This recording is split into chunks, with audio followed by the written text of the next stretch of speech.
Yeah, come and take a look at the snow.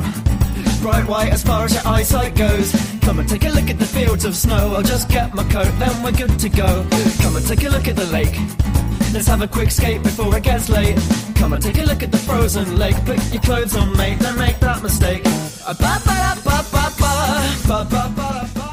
Greetings, holiday shoppers. There are now 318 shopping days left until Christmas, and I think you know what that means. That means it is time for another episode of Christmas Creeps, your one-stop shop for holiday movies and TV shows all year round. Hi, my name is Joseph Wade. I will be your host for this evening. Here with me tonight is my co-host, Johnny Five, the human robot. Hello. How are you, Mr. Five? I'm doing pretty well. How are you? It's a February morning, and I'm talking about Seinfeld. Pretty good one in my book. So on this episode of Christmas Creeps, we're doing a stocking stuffer where we decided to talk about a show that I am very fond of, and John, I think, is a fan of as well, Seinfeld. The episode in question is not the Festivus episode, The Strike. I think a lot of Christmas podcasts would maybe do that one first, and only that one. But there is a second Christmas episode of Seinfeld, and it is called The Pick. From season 4, aired December 16th, 1992. It kind of sort of is a Christmas episode, so it counts, I say. Yeah, kind of sort is a good way to put it. Tangentially. It's as much about Christmas as Seinfeld is about anything. Yeah, basically, yeah. I mean, the big thing in this episode is Christmas cards. And like one of the major B plots is Elaine dealing with a bad Christmas card. Everything else really is sort of tangential, and I think, well, and we can. There's basically 3 different plots running in this episode, so let's just go ahead and break down each one of them. It opens with George lamenting his on again, off again relationship with Susan, which is very tiresome. Yeah, I mean, it's very much played up to the fact that George is being very annoying to his friends about this, but I mean, it starts to piss you off, like, just watching it. You're just kind of like, okay, George, you need to shut the fuck up now. Especially, like, having seen the series and knowing where that relationship goes, it's just, George, what are you doing? But also, like, knowing that the actress who played Susan, like, knowing, because I know that at some point she had said that, like, the cast really kind of just treated her like a space alien because they didn't know what to do with her.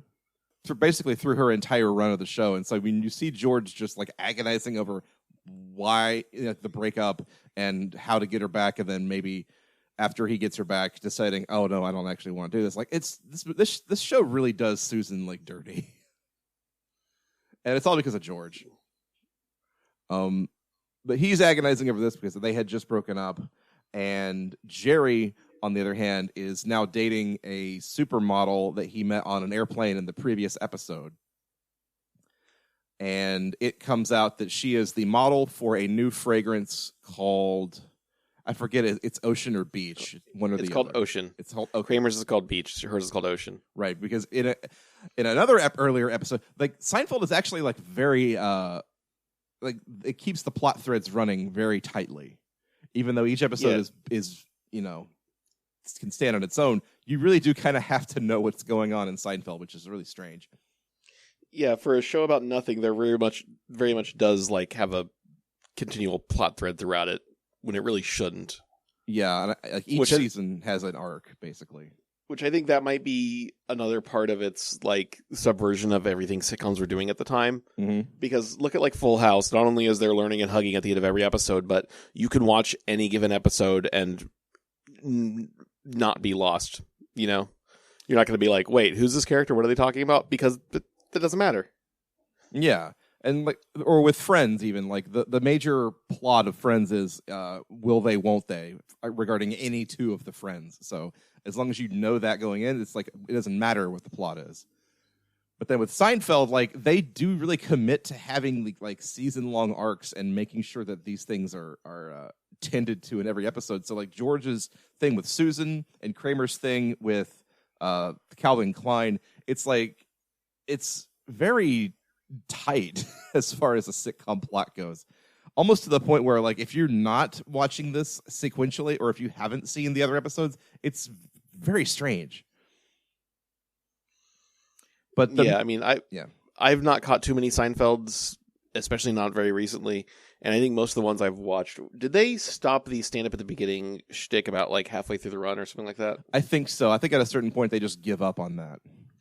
Yeah, most of the ones I've seen in syndication have been like the stand up start ones, what I'm guessing are the early seasons. Kind of like how if you ever catch like Married with Children on TBS at 4 a.m., it's always an episode with Steve Darcy instead of Jefferson. Yeah, because for some reason they only like bought the rights in syndication for like the first 2 seasons or something. I guess my version of that was like when I was a kid and I would watch Taxi on Nick at Night. They basically never played any of the episodes with Andy Kaufman, and I only found out Andy Kaufman was in the show when I watched the Jim Carrey movie Man on the Moon, because apparently Nick at Night didn't buy the Andy Kaufman episodes. Like that was not part of the package deal. So they just picked and chose episodes that didn't have him in them because episodes with him were more expensive. That, or I think there was something in somebody's contract that they either didn't like Andy Kaufman or Andy Kaufman didn't want his episodes in syndication. Probably the latter, yeah, that would make sense. Probably. But it was just so strange. Like, you find out there's a whole, like, half of this sitcom that I've never seen before with this strange character no one's ever met. I kind of wish Seinfeld had something like that, but that would just make the whole thing more inscrutable. But then let's talk about Elaine real quick and her plot, because that's basically why we're here. So, Jerry gets a Christmas card from his girlfriend. Yes. Which is, because she's a model, I'm guessing is why, but her Christmas card is a picture of her on the cover.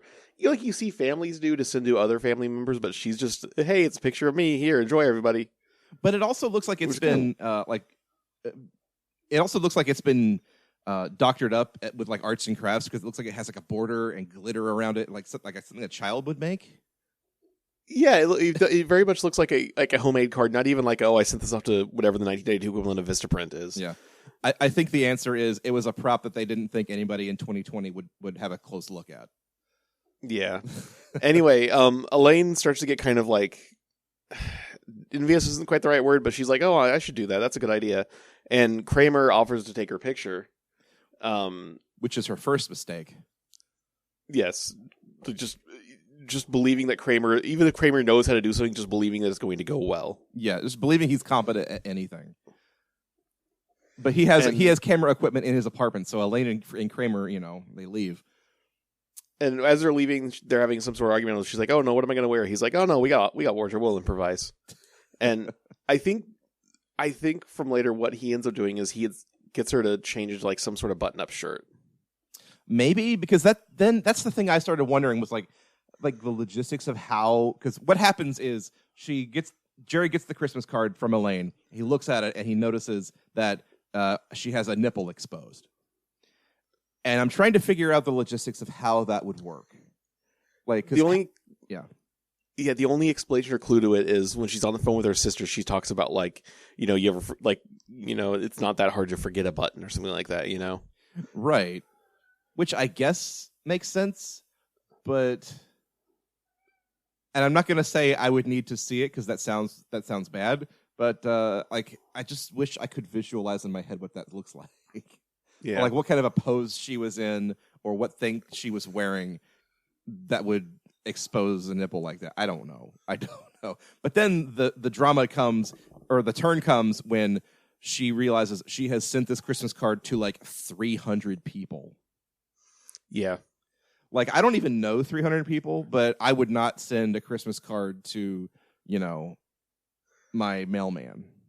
If I was the type of person that wasn't just, terrible, like if I wasn't a terrible person and I actually sent out Christmas cards, I would send them out to like 6 or 7 people total.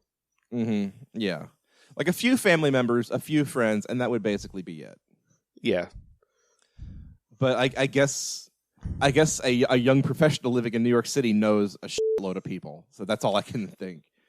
And also she doesn't send one to George.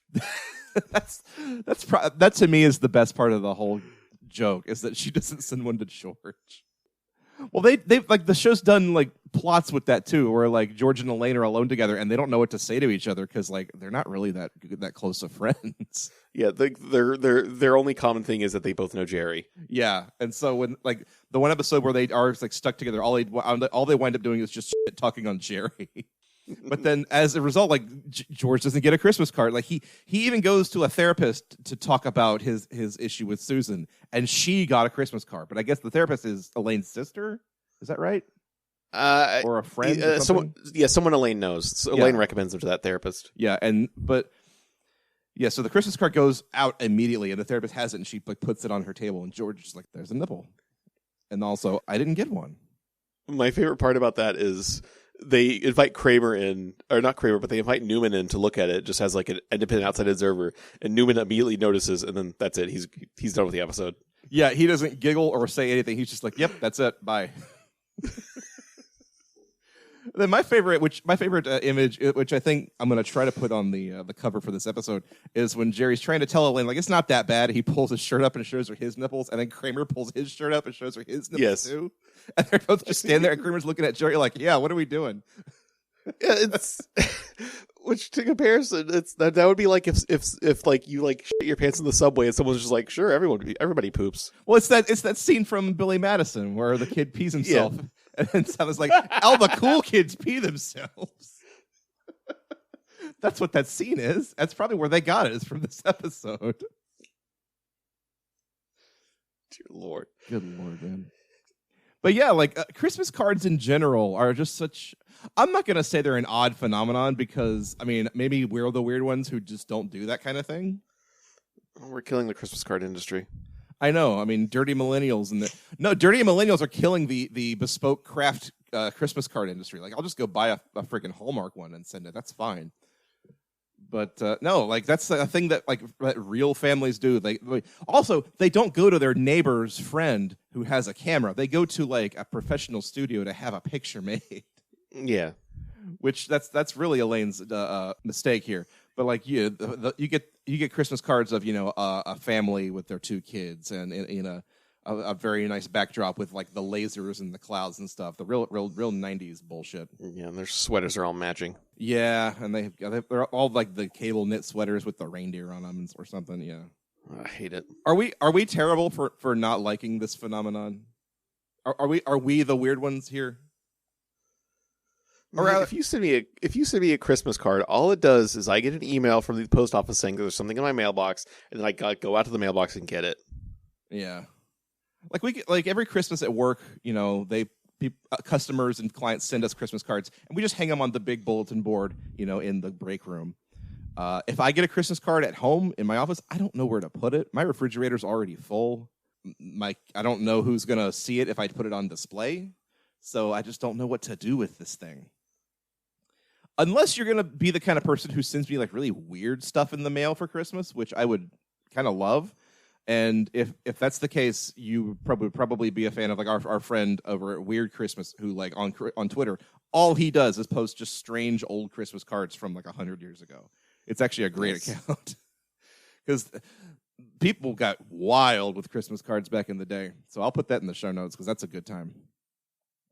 But this episode, it really hinges on Elaine accidentally showing a nipple at Christmas time. And then, well, there's the one little scene in the middle where like Elaine and I guess her boyfriend Fred, they go out and do like charity work or something. And Jerry talks about how that's what Christmas is all about. People doing charity for people who aren't me. Like he's just going to pass the buck off on that completely. Yeah. I love that. That's what the spirit of Christmas is all about. Knowing that people in the world are doing charity and I'm not one of them. Hooray for me. Yeah. People are doing good so I can continue to just be neutral to evil. Mm-hmm. And it evens out. Yeah, like the cosmic like weight of society is tilting towards good. Therefore, I don't have to contribute right now. Oh boy.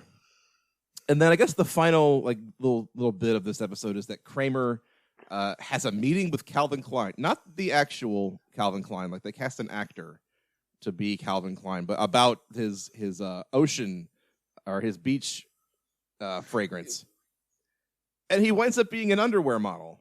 Like they don't listen to him, but they're like, I like the cut of this man's jib, and also he's a doofus. Let's put him in an underwear ad. And what happens at the end of the episode is the ad comes out, and oh no, presumably one of Kramer's testicles is hanging out of the underwear. Oh boy. Also, we completely glossed over the part of the episode that the episode's name comes from. Well, it's not important. Exactly.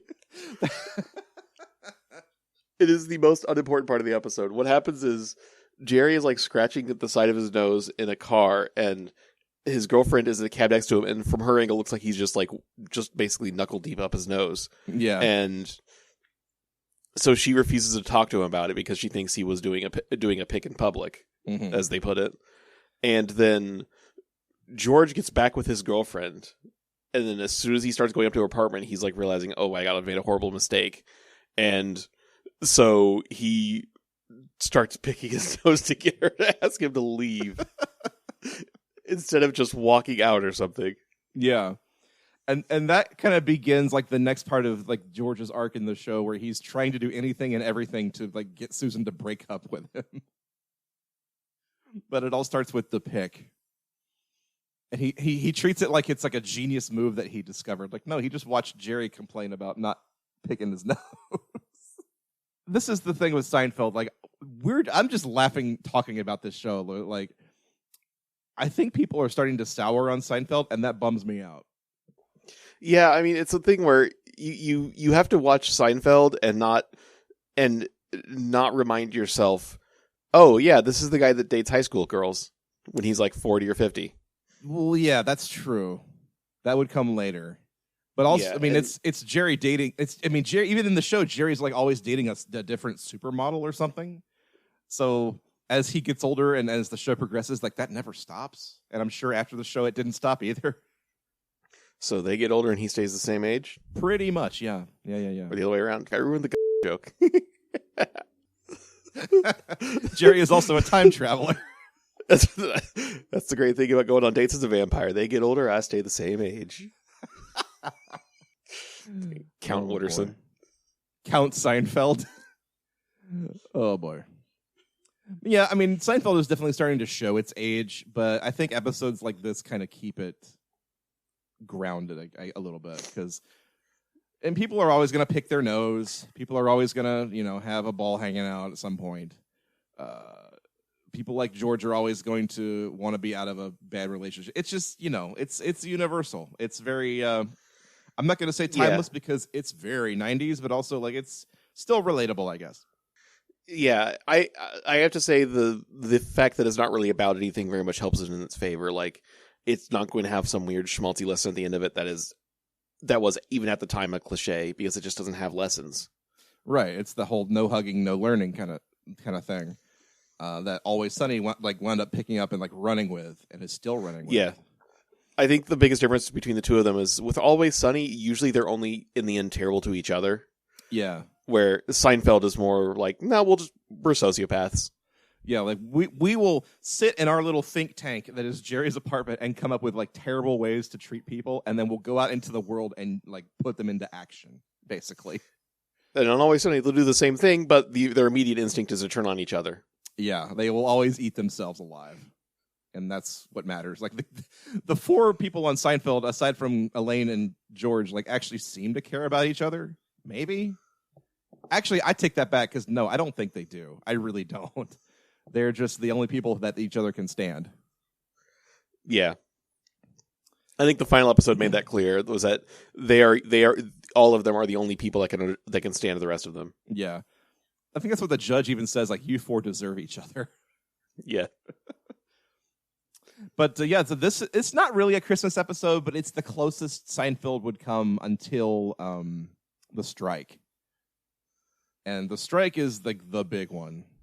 So much so that it's not even a Christmas episode, it's a Festivus episode. Because Seinfeld can't let them just have a Christmas episode. They have to invent a whole new holiday. I mean, because they've done like New Year's episodes and I think Thanksgiving episodes, but like this and the strike are really the only two. And even then, they're not very Christmassy at all. Yeah, I mean, compared to like other sitcoms too, like I know like with ABC, basically any show on ABC, they were huge on Halloween episodes in particular. Yeah, like thinking about like Home Improvement Roseanne. Yeah, especially in the 90s, that was huge. Like, it was like they always had to do like a block of Halloween episodes, and even like The Simpsons, like Treehouse of Horror was just like a big deal every Halloween. Yeah, I mean, there's more than a few Simpsons Christmas episodes, but since season 2, every year there's been a Halloween episode of The Simpsons. Yeah, you can like always count on it. And even in the later years, didn't they start the season with the Treehouse of Horror? Yeah, not every season, but a lot of seasons, Treehouse of Horror is the first episode of the season. Mm-hmm. Hi, everybody. This Seinfeld episode is now about The Simpsons. Congratulations. Oh, well, since we're talking about Fox Animation now, I have a question for you, Joe. Yeah. What's up? So Hank Hill has a nary urethra. Or as his dad would put it, a nary ureti. Yeah. And therefore, they had difficulties conceiving Bobby, and they're probably not going to have any other kids, correct? True. What is how physiologically, how does this work? I want to say they tried like crazy until one of them took. But like, what's the deal with Hank Hill's dick? Is it like it's like a slow bathroom drain where it's like the tub fills up and it just takes an hour to drain out, basically? I see what you're asking. Okay, yeah. It's like one of his testicles is stepping on the hose, basically, right? Yeah. So it's just not to talk about Hank Hill jizzing, but Hank Hill jizzes and it just comes out for like 3 hours, just drip, drip, drip. So much for these episodes being the family-friendly ones. Hank and Peggy are having sex for 3 hours. Does that count as tantric? It counts as tantric if you never... I mean, anything could be tantric if you just don't stop, right? There we go. But I Sting on an episode to rule. Oh, God. No, I really thought you were going to go into the Bobby is really Bill's child, right? Scenario. Oh, no, Bobby totally is really Bill's child, yeah. It's like Hank has a narrow urethra, therefore they couldn't conceive, therefore Bill had to do it. Like, that's how it went, right? And Hank is just in denial about it. He knows the truth, he just doesn't want to admit it to himself. Yeah, because like the only like hallmark of stereotypical masculinity Bobby is any good at is the one Bill's good at. Which is cooking. Yeah. Or rather barbecue specifically, yeah. I mean, I don't think there's any question about that, and the show playing coy with it doesn't help. But we're not here to talk about King of the Hill. We're here to talk about Seinfeld, and I think we talked it out just enough. So, maybe we'll get back around. Maybe we'll get back around to King of the Hill one of these days, because there's still quite a few Christmas episodes left to go. Actually, like 2 or 3, I think we haven't done yet. Yeah, King of the Hill is one that does go heavy on the Christmas episodes. Yeah, and they so far we've done I think 3 or 4 of them, and they've generally been pretty good episodes. So what's the rating we use in Stocking Stuffers? Would you put this on a Christmas party? Yeah, would you put this on at a Christmas party? Yeah, I'm sorry. Thank you for reminding me. I would not, because I think if I put this on at a Christmas party, everyone would look at it and go, "Why is this here?" It would either go that way, or this would just turn into a Seinfeld watching party. Yeah, like it would turn the party real quick. And honestly, I'm not against a Seinfeld watching party. Yeah. That sounds like a fun time. Yeah. Well, I'm not saying that's a bad thing. It's just like this is now just a completely different party. Okay, now let's talk about that though. If you were to put on a Seinfeld watching party and you had to pick like 5 episodes to show to a crowd, which ones would you pick? Or could you even answer that question? I mean, the problem is you're going to just be picking the highlights, I think. Like, you're going to end up picking like Puffy Shirt and Soup Nazi. True. I mean, but then I don't know. See, I would always go to the ones, I guess the crazier ones, like the Little Jerry, or the one where Kramer decides to start. What is it? The one where Kramer starts suntanning with butter. Yeah. Or the Ass Man episode, stuff like that. Or hell, I would just say do the Chinese restaurant, the parking garage, all of like the weird bottle episodes. Just do those. Yeah, there you go. I mean, there's a lot of modes of Seinfeld, so I think you could go any direction you wanted to with that. But yeah, that's how it is. This wouldn't be a very Christmassy one to put on at a party, but I wouldn't really be against it either. Like, it's Seinfeld. Yeah. It's good. So that's going to do it, I think, for this stocking stuffer of Christmas Creeps. We will be back hopefully in a couple of weeks with a full-size episode at some point.